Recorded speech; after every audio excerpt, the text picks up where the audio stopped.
Cultural appropriation, a term that arose in the 1970s to talk about post-colonialism and is now frequently used. Knowing that cultural appropriation is the adoption of elements of one culture by members of another culture, I thought to myself, that doesn't sound so bad. What is the problem? I took to the internet looking for answers and found the Oxford Dictionary's definition adds a new layer to the problem. The unacknowledged or inappropriate adoption of customs, practices, ideas, etc. of one people or society by members of another, and typically more dominant people or society. With two popular definitions, the question started to emerge: when does adopting a person's culture stop becoming an appreciation of them and starts to become the appropriation of them? How can one find the middle ground amongst different cultures and ideals to find the line between cultural appreciation and appropriation? After some thought, I realized that music is a part of every culture, whether it be a popular band you like or a person playing the lute inside their home. I decided I could use music as a way to see when cultures felt that they were no longer being appreciated and getting appropriated. When starting this investigation, I looked at instruments to see if there was anything that stood out between similar instruments from different places. Unsurprisingly, guitars looked like guitars, the most different thing being the patterns that are on them. And the same went for pianos. Flutes all resembled each other, with the main difference being the material in which they were made. Feeling dejected, I asked myself, how can I make something of this? But then I got a new surge of hope. I was looking through old videos and found one of a church choir, as you'll see here.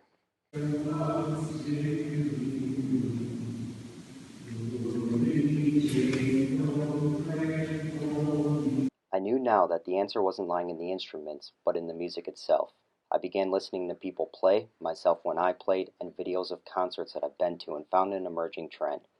You can see the techniques and sounds that have been adopted from many different genres, musicians, and cultures in one person's music. Take a look at this example here.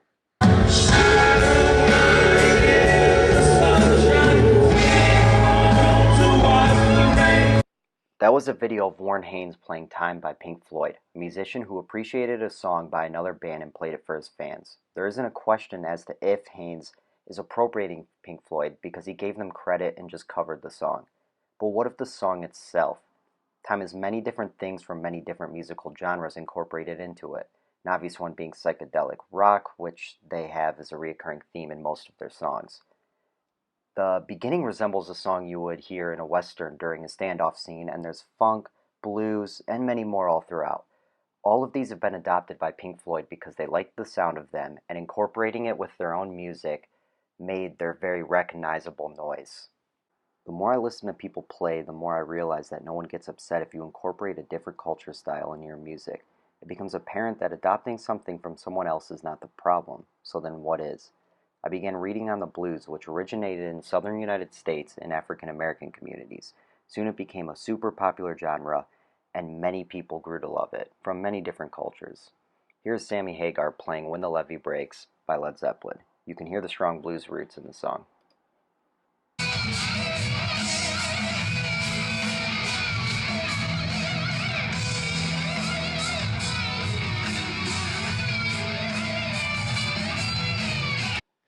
If adopting things from other cultures and incorporating it into yours is not a bad thing, then when do cultures begin to feel like they're getting appropriated? I began asking people yes or no questions to see what they thought was appropriation and appreciation. The common thread was it became appropriation when they felt insulted. Things like dressing up in their culture, not because they were becoming a part of it, but because someone wanted likes on social media. It's the mocking, belittling, and using for personal gain of one's culture in which they felt appropriated. The remaining problem is that cultural appropriation is typically about the dominant culture adopting from the minority. I spoke to a good friend of mine, Murat Tasunian, who's an Armenian musician and an active member in the Armenian Youth Society.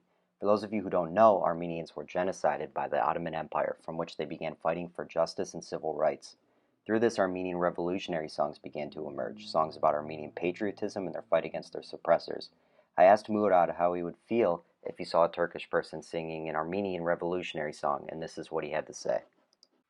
Yes, I would feel most strongly happy if they were Turkish, actually, because if somebody who, let's say an ancestor who committed these crimes against my people, if they recognized their ancestors' wrongs and recognized what the truth of the matter was and decided to fight for the side of justice rather than the side of denial, I would be extremely happy about that, and I would support them, and I would welcome them to any Turkish person to sing songs about the justice of my people and the fighting against the Turkish regime that was responsible for this. The recurring theme in my research was that adopting things from other cultures is not a bad thing.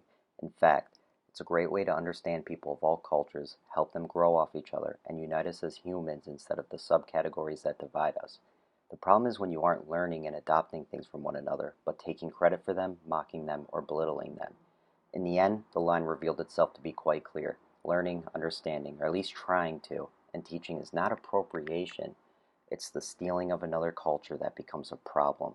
So I made a simpler definition of cultural appropriation so the line is clear for when one is appropriating versus appreciating. And it is a person stealing, belittling, or oppressing ideas from another culture group.